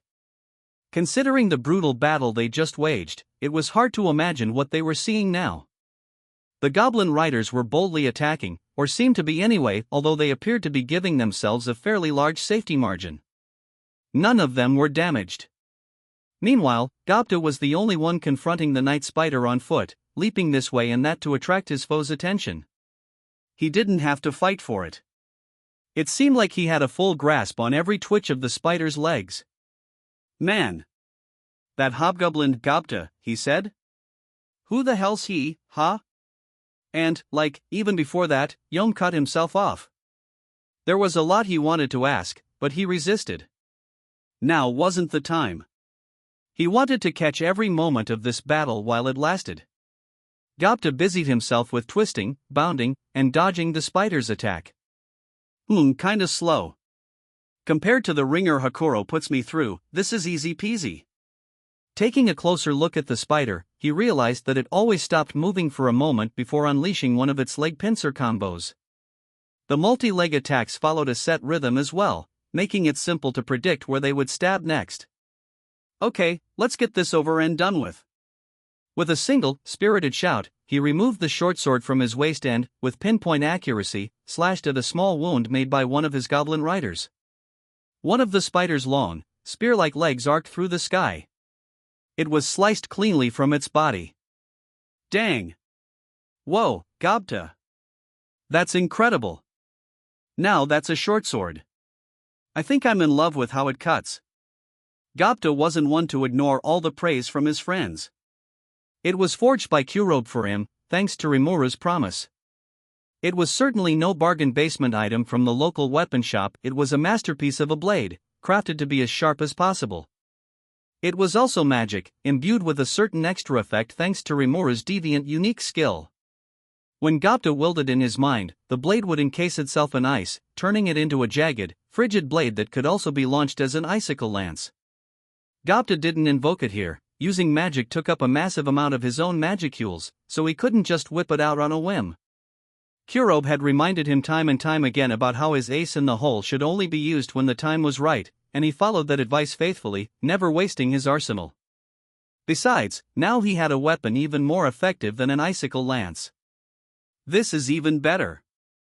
He held the sheath for the blade up high, still clenched in his left hand. He didn't mean to sound like a braggart, but he undoubtedly looked it. A sheath. Instead of answering Jido's question, Datta made his move. He pointed the sheath at the spider, hole first.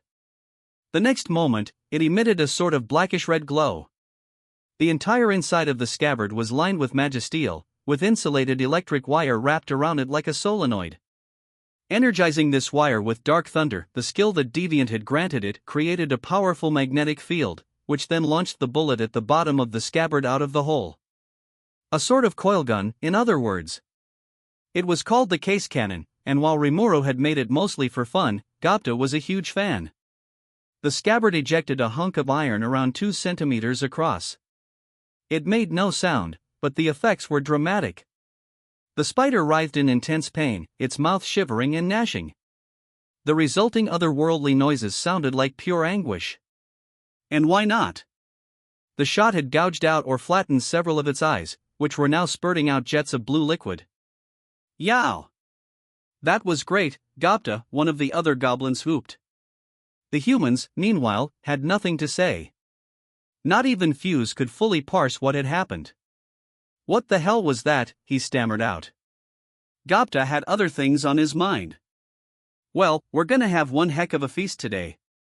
There's gotta be some great eatin' on this spider. His eyes were on the night spider, not as a foe but as a yummy piece of prey. Whoa, that's an A- area boss. And you're worried about eating it? Fuse was ignored once more, his voice rapidly losing its strength. His mind had trouble keeping up with the sights before him. All he could do was sit there and watch absent-mindedly. Yom and his men were just the same, gazing at this former clear and present danger to their lives that had been swatted down like a bug. Yom didn't like that much, although he couldn't articulate why. A natural sort of disappointment spread across his face as the 5 goblin riders ignored him and kept toying with the spider. A few minutes later, the humans were presented with a dissected night spider. Datta was next to it, looking incredibly pleased with himself and chatting with someone via thought communication. They'll have a recovery team here before too long. You leave 3 of us here to stand guard. I'll guide Cable and his friends back to town. Got it. Be careful. After finishing the conversation, he briefly discussed with his right-hand man, Gobchi. Well, ready to go? And with that cheery question, Cable and the others set off. Fuse was too flabbergasted, Cable's gang too overjoyed, and Yom too annoyed to formulate any answers. It was up to Yom's band to shout their approval instead. They weren't quite sure how it all worked out, but regardless, they were all on their way to Tempest, the land of monsters. Datta certainly sounded triumphant in his briefing. We were at the usual meeting hall, Nalim seated next to me like she had somehow earned the right. Cheyenne and Soai were behind us, with Rigard and Benimaru seated ahead. Next to Datta were Cable, his 2 friends, and an unfamiliar middle-aged guy. He was joined by a tanned, rugged-looking man and a fairly nervous-looking magician type. Shuna had just taken her own seat, ordering one of her assistants to bring out tea for the group, and then Datta began talking. Once he finished, we all decided to introduce one another. The middle-aged guy was Fuse, the top guy at the guild in the Kingdom of Bloomond. Must have been the dude who told Soai he wanted an audience with me. The tan guy was, well, pretty handsome.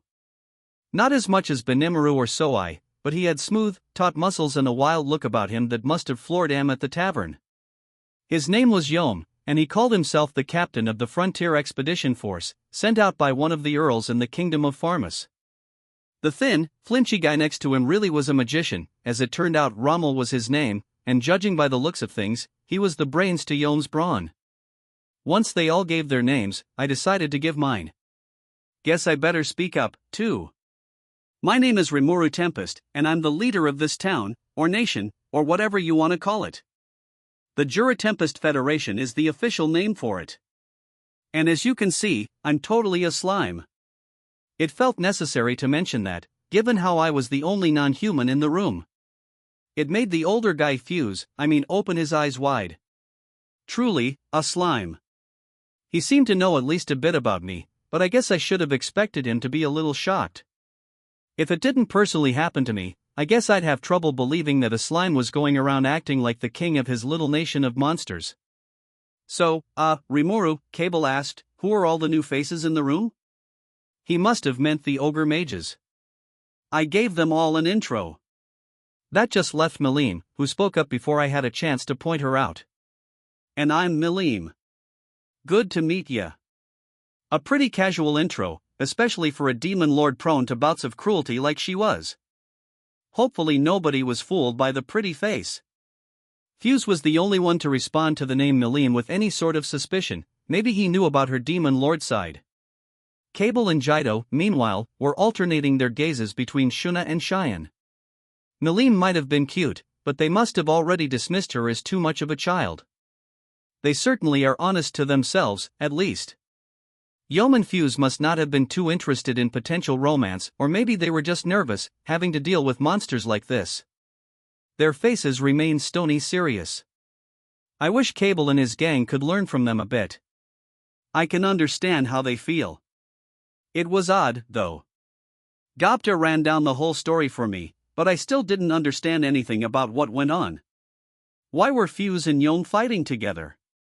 Just as I thought it, Fuse opened his mouth. Allow me to explain. Perhaps he must have noticed that Datta's report wasn't quite enough. Glad to see someone has some tact around here. Witnessing my slime form must have thrown him off a bit, but he was still being remarkably polite with me. Better hear him out. Once he was done, I think I began to get the idea.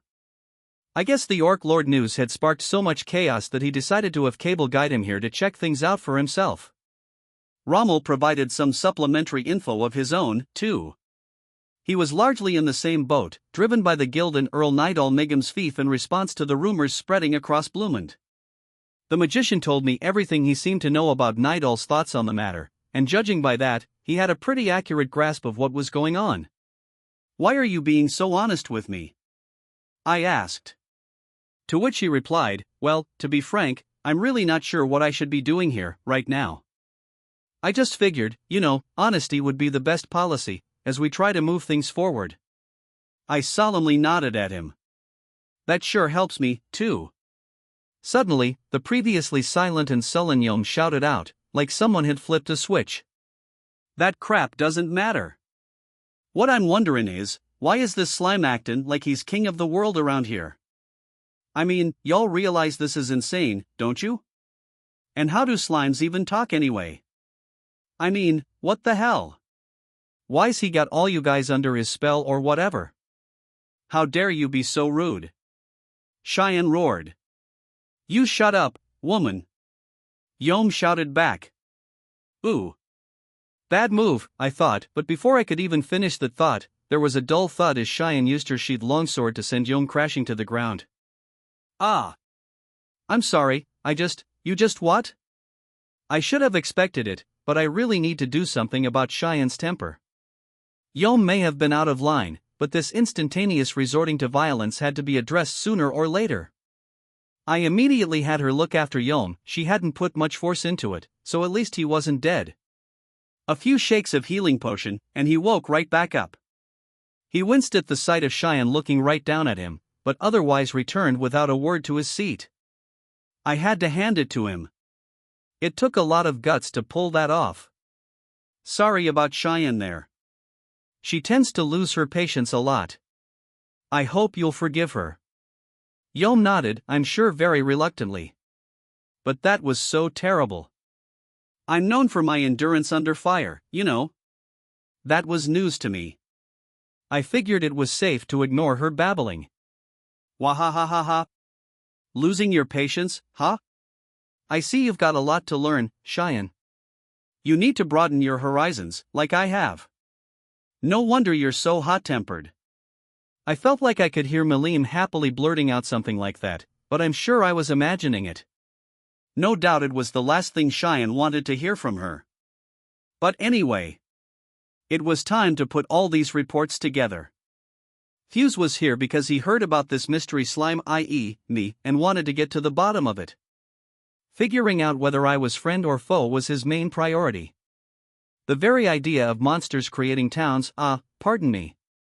I can understand demi-humans building settlements well enough, but a town where multiple races live together? I've never heard of such a thing. I have a habit of not fully believing something unless I witness it with my own eyes, you see. And if this whole story was true, I wanted to figure out how we would interact with it, and how much. The reports I received told me this land wasn't a threat, but I thought ascertaining for myself would be the best move. So that's what brings me here. I was hoping you'll permit me to stay a while so I can survey the entirety of your operations. It made sense to me. I'd hate to be feared as a potential threat, so I readily gave him permission. I also gave him my own outlook. Being guild master suggested Fuse was in a fairly high position, a man of influence, perhaps, in Blueland. Being able to speak frankly with someone like him, and request their cooperation, sounded like a good idea to me. You might not believe it, I explained, but I'd really like to be friends with the humans. I already told Cable and his friends about that. I'm not asking for it immediately, but I think it'd be nice if we could start engaging in trade or some other kind of interaction. We've already opened formal relations with the Dwarven Kingdom along those lines, which you're free to confirm for yourself. I think your merchants would find it pretty convenient if they could run caravans through this area, but what do you think? Hang on, please, just one moment. You mean the armed nation of Dworgen? I know that is a neutral kingdom, one that had close relations with many demi-human races, but you're saying it's recognized this land of monsters as a nation?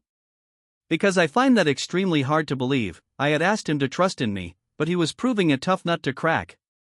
So I called for Vester as a witness. It turns out Fuse was familiar with him. Minister Vester, or not anymore, I suppose. But regardless, I never imagined meeting someone of your stature here. Is all of this true? Well met, Sir Fuse. It has been quite a while, hasn't it? Well, you are correct. Through a rather unique turn of events, I am now living quite peacefully in this land. Everything Sir Rimuru has told you is the truth. King Gazel and Sir Rimuru signed the covenant themselves. The conversation wended its way across a few other topics, but I still had the impression Fuse thought he was dreaming all of it. Maybe the idea of monsters banding together and establishing a nation was a little too wild for just anyone in this world to start believing it. Yom's motives, meanwhile, were a bit more complex. He and his band of men intended to fake their own deaths in order to gain their freedom. They were seeking asylum in some safer country than their own, where they intended to join the local free guild. They also intended to inform Earl Nidal Megum, the greedy old fox, as they called him, about what they found in here. This wasn't out of any love for the Earl, but so they could potentially save as many of their fellow countrymen as they could. A man of honor, certainly, no matter what his looks and attitude suggested. Rommel had grown to like him, plainly to the point that he betrayed Nidal, his benefactor, to become Yom's top aide. Hearing all this made me think a bit. Alright, so, Fuse, people already know around your kingdom that the Orc Lord was defeated, right? No. Only the king and a few select people are aware. And that meant, okay. So, Yom, wanna forge a contract with me? Ha? What the hell you how do you mean, sir? Now both Cheyenne and Shuna were glaring at him. They must not have liked that tone of voice. Maybe it'd be kinder of me to pretend not to notice. Well, to put it simply, Yom and his band of 30 men would become the saviors of the day, the slayers of the Orc Lord. That monster was well and truly defeated, and yet Fuse still eyed me with suspicion because I was a slime, a monster. In that case, why don't we frame the rumors we'd spread so that I merely cooperated with Yom, and he was the one who pulled off the feat. There'd be a few unnatural time-related contradictions to that story, but the general public didn't need to know all the details. If the top brass who did know the truth were willing to keep mum, the regular Joes out there could work out the rest of the tale for themselves. As for the surviving orcs, we could say that there was a mutiny in the army, and there you go. A nice, simple story and easy to believe, as long as that 200,000 figure didn't get mentioned. Meanwhile, I could have helped Yom with supplies, armor, what have you, instead of directly participating in combat. That way, I could establish myself as this really helpful, trustworthy slime who gave our man of the hour material support, right? That, I figured, would paint me in a better light than being this mystery threat of a monster to everyone. That's the basic idea of it, but what do you think? Our guests were dead silent. Too frozen to react.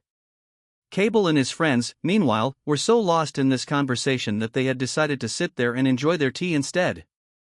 Compared to that, Rimuru and Shuna were thoughtfully nodding, impressed at the idea.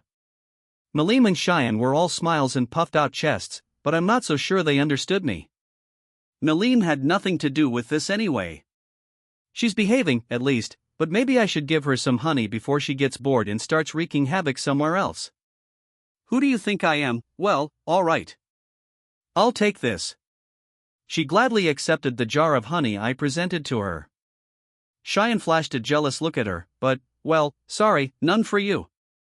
Wait, what kind of idea is that? What do you mean, what do you think? Come on. Me, beating that guy? You want me to be some fairy tale hero or something? Fuse and Yom were protesting in stereo. I didn't expect them to be very amenable to it at first. That reaction was a given. Whoa!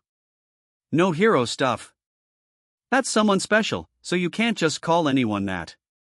Being a hero comes with a lot of baggage from the past. Just call yourself a champion instead, Malim replied. Interesting. So just like with demon lords, people didn't take kindly to guys declaring themselves heroes with a capital H. Hero, champion, whatever, I wanted Yom to be that for me. That's not the problem, you little brat. Besides, thud. A cold wind drifted across the hall. Hey! I shouted. Lady Nalim, Cheyenne seemed like she wanted to say something. Wait. No. This isn't my fault. Nalim was already in a panic. I hadn't said anything yet, but already she was nearly in tears. I don't want to hear any excuses, Nalim. But this is your last chance, all right? All right. Believe in me, Rimuru. Nalim swore to behave, nodding fervently. I felt kind of bad for our new champion here, but really, this was Malim's fault. Spoiling her would do nothing good for me, so I gave her the scolding she deserved. Cheyenne, for her part, smiled a little, just deserts for what happened to her earlier, maybe. I resisted the urge to remind her she was in the same boat. Hopefully she got the message well enough without that. Malim. I feel like I've heard that name before. Oh. Fuse's eyebrows furrowed at the mention of Malim's name. He hadn't identified her yet, but I needed to stay on guard. This demon lord was a lot more famous than I gave her credit for, I guess. Let's, dodge that question for now. Well, is Yom alright? I was worried. That was quite a thud I'd heard. Yes, Sir Rimuru. I've already administered the potion, Shuna reported with a smile, just as Yom himself woke up. NNGH. What? What just? He was still a bit confused, but nothing was wrong with him. Getting beaten by Cheyenne and Malim in rapid succession like that made me marvel at his natural toughness. That potion's some hot stuff, but he deserved credit for surviving at all. Rimuru, yeah? Well, alright. I'll do what ya say. All these menaces to society you got serving ya, I gotta admit, you're one hell of a slime. From now on, as far as I'm concerned, I'm all yours, pal. Tell me what ya want. It was a surprise, hearing that the moment he got his marbles together. I didn't like how we more or less had to beat it out of him, but if that convinced him, there was no need to browbeat him about it. Yeah, sure thing. And thanks. I nodded at him in agreement. We were now together, and the whole event was enough to make Fuse forget all about Milim. In that case, I have no objections about working with you on this, too. However, would you mind if I made absolutely sure, first, that you are on the side of the human race? Okay. That's fair enough. And now Fuse was with me, too. Fuse was kind enough to work with a friend of his, the Baron of Vuryard, to smooth things over with the King of Bloomond. As he did, I worked out the exact sort of rumors we needed to spread around the local nations, adjusting the little details to match with the plotline I came up with. Soon, we were in contact with every free guild in the area. In exchange, I offered Fuse preferential treatment for some of the merchants coming from Bloomond. Any merchants affiliated with the free guild there would be allowed to stay at Rimuru, capital of the Rimuru Tempest Federation. For now, we weren't charging any tariffs that could be discussed among us once they trusted us well enough and we opened a bit more formal diplomacy. I had no idea what we should charge anyway. I'm not a politician, I can't calculate stuff like that. I may have acted all kingly and magnanimous about it, but seriously, I was sweating bullets inside. This meant that any merchants who worked through the Bloomond Guild would get a pretty damn good deal until I worked all of that out, and part of that consideration would go back to Fuse's pocket. How long would it take for Bloomond to trust in us as a fellow nation, though? Not very long, perhaps, or maybe never, even after several decades. I was prepared to wait them out, and in the meantime, I could at least prepare to enact some official ties.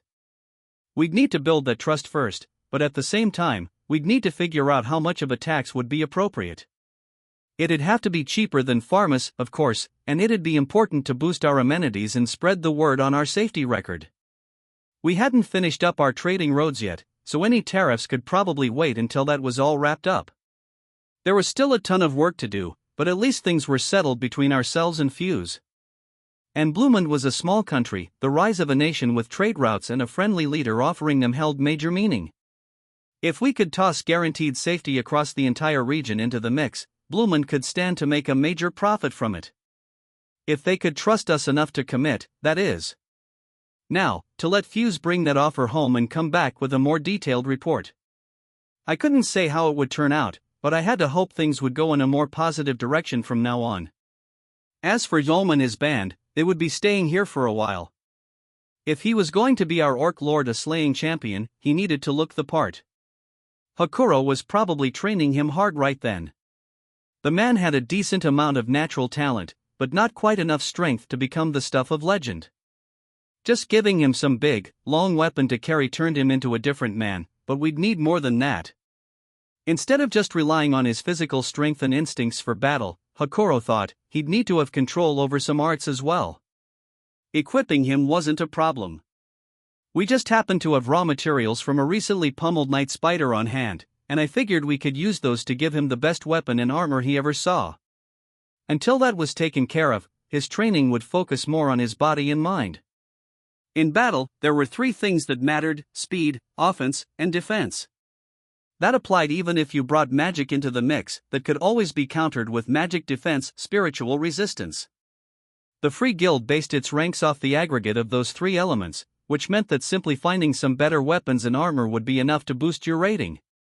In that way of thinking, the materials we used in the completed equipment were top of the line. Night Spiders, at the end of it, were not that terribly fast. It might seem otherwise, given how they could attack with multiple legs at once, but keep your wits about you, and it becomes clear that they aren't moving too nimbly. That was plain, given how the berated cable and Gopta more than held their own against it. I was starting to peg Gopta as more of an A-, but regardless. The Night Spider earned its own A- mainly thanks to its exoskeleton. Its strength came from how incredibly solid that was, as well as its ability to inflict serious damage even by grazing its opponents. Which meant, whoa, Rimuru. You sure you're okay with me having equipment like this, pal? Yom seemed honestly touched as he took in his new exoskeleton-crafted armor. It was a full-plate suit, modeled in 3 different colors, a dark brown as the base, with a unique pattern of green and red on top. It almost looked like a work of art. I called it the Exo Armor. He was surprised all over again when he picked up the chest piece. Man! So light, too, of course it was. Compared to regular armor, which took a shirt of chain mail and added metal plating to all the most vulnerable areas, a suit of full-plate armor was ponderously heavy. They defended you well, but at the cost of all mobility, so normally you never saw them in action. This exo-armor, meanwhile, used no metal, making it relatively lighter than steel, the key to its weight advantage. Sticky steel thread lined the inside in a mesh formation, keeping the wearer safe against heat or cold. The exoskeleton itself boasted superior defense against magic and physical attack, and with the thread reinforcement, it easily shrugged off your garden variety magic and melee strikes, something we'd already proven in our experiments. In a nutshell, it offered more durability than full-plate mail at a third of the weight. I couldn't say how it felt on a monster whose muscular strength outclassed any humans, but for Yolm, it was the best armor in the world. Yep. Garm put his heart and soul into this. He bragged that it'd fetch a price higher than any unique piece of gear if we put it on the market. And more than a unique? Like, the kind of thing an adventurer spends 10 years or so saving up for? How top end are we talking, pal? The news came as a major shock to Yolm. Just as adventurers were ranked, weapons and armor received their own ratings. The type of thing you'd find regularly at shops was normal. If it performed a little better or had magic effects applied, it was rated special, worth a lot but still relatively accessible to the average consumer. In a world like this, where death was always lurking around the corner, you wanted the best equipment you could afford, so most adventurers hit the road with a full array of special equipment. However, even this stuff was still nothing compared to a top-shelf piece of work, crafted by a master forger and priced as such. The kind of broken stat weapon or armor that boosted the wearer's rank the moment he or she grabbed it. This kind of first-grade stuff was rated rare, and amassing a full set of rare gear was something of a status symbol in adventuring circles. Anyone who managed the feat was revered and respected as a person who could get the job done. The armor Garm crafted was all rare pieces, and that was why Cable and his crew were so overjoyed to receive it.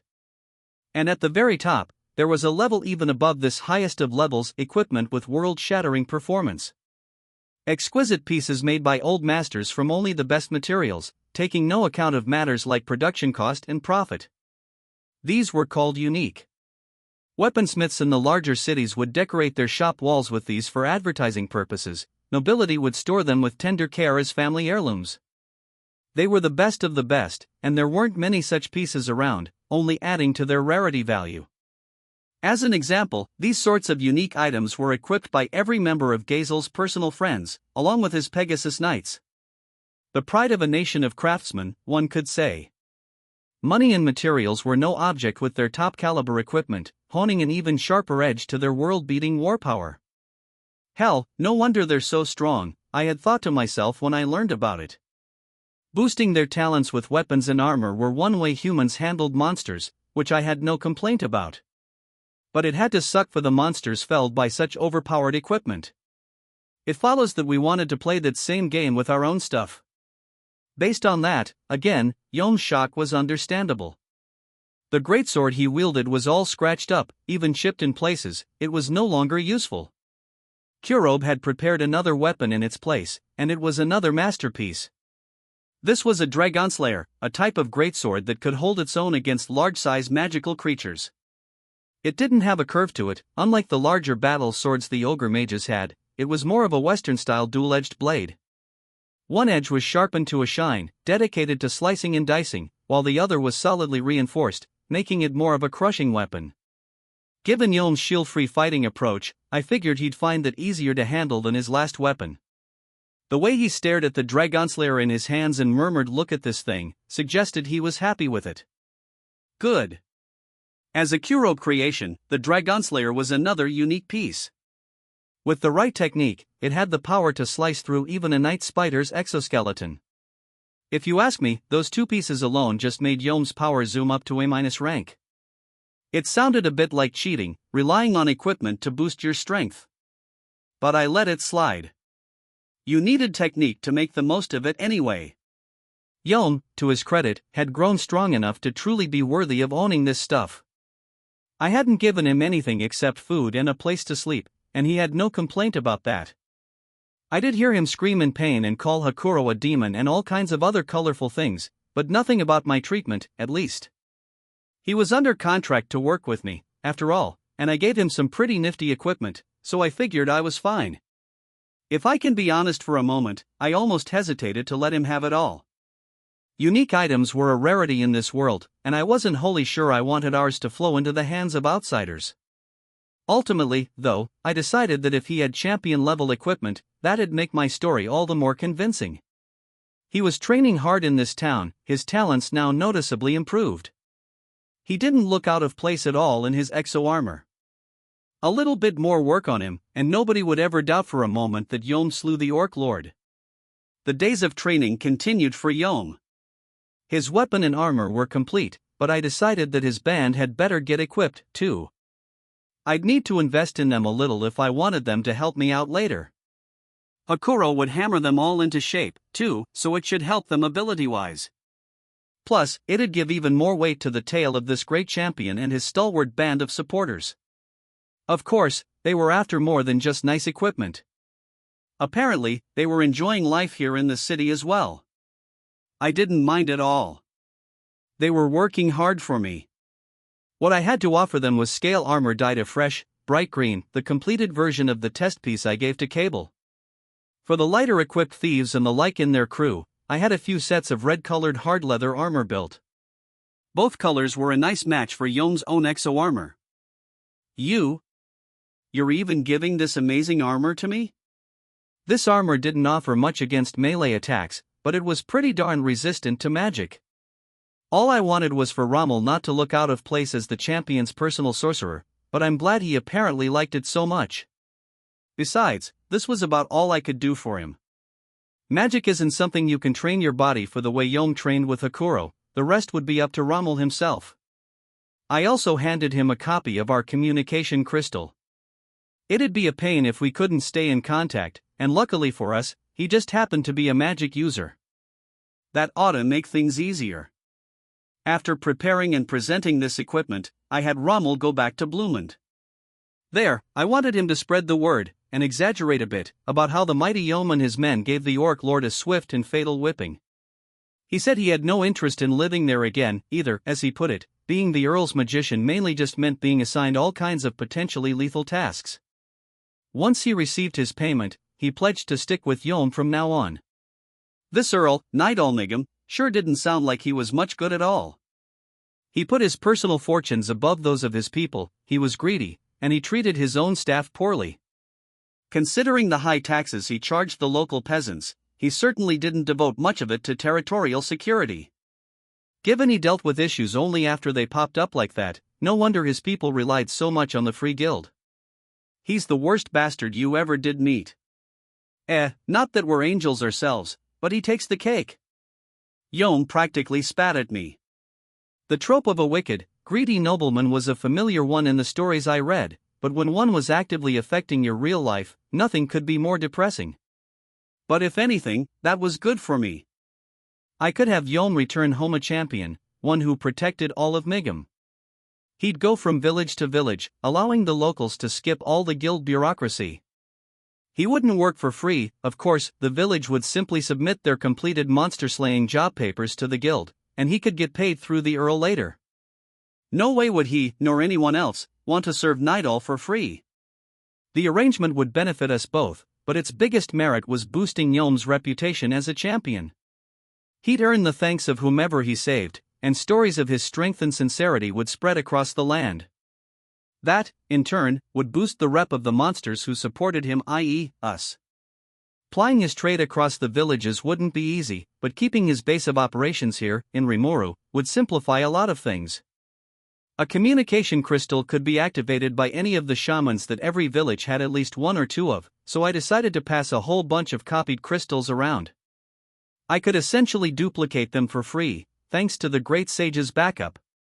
That was just a matter of processing the magic stones from monsters and crystallizing them to a high enough purity. I kept that a secret, since word going around seemed like it'd come back to bite me. These crystals could always be stolen, of course, and there wasn't much I could do about that. That was each village's problem, and I didn't see the need to babysit them that much. It'd be part of their normal lives to tackle, so they could handle it for themselves. So taking in feedback from Rigard and the Ogre Mages, we gradually sorted out the details behind Operation Make Yom a Champion. We may have had a contract, but he wasn't exactly my underling on the surface. We were working cooperatively with each other. Which was great, because it meant I didn't have to pay him a salary. Really, we still didn't have any outside currency, so if anything I oughta be charging him rent. No point being so miserly, though. That was why I gave him room and board for free. Another motivation of mine, speaking of this town, was that I wanted to advertise this place. I had heard about how people who have it tough in their local village head for the big city to try to make a living. Why not come here instead? I wasn't expecting humans and monsters to be arm in arm overnight, but again, I was thinking long term. Several weeks later, all of Yom's equipment was ready. We finally had his horses and his communication crystals. Rounding up 31 wild unicorns was a huge ordeal, though. D+ magical beasts, every one of them. Strong. But this wasn't the outlaw band from before. Hakoro had trained Yom and his men up to the point where they were almost unrecognizable from a few weeks back. None were going to faint at the sight of a magic creature any longer. You could rely on these guys now, and with their brand new equipment on, they had the air of brave, battle-proven warriors. More than worthy of accompanying a champion. Well, it's been fun, pal. We'll see you for now, Rimuru. And with that, Yom set off, promising to use this town as a base for their future activities.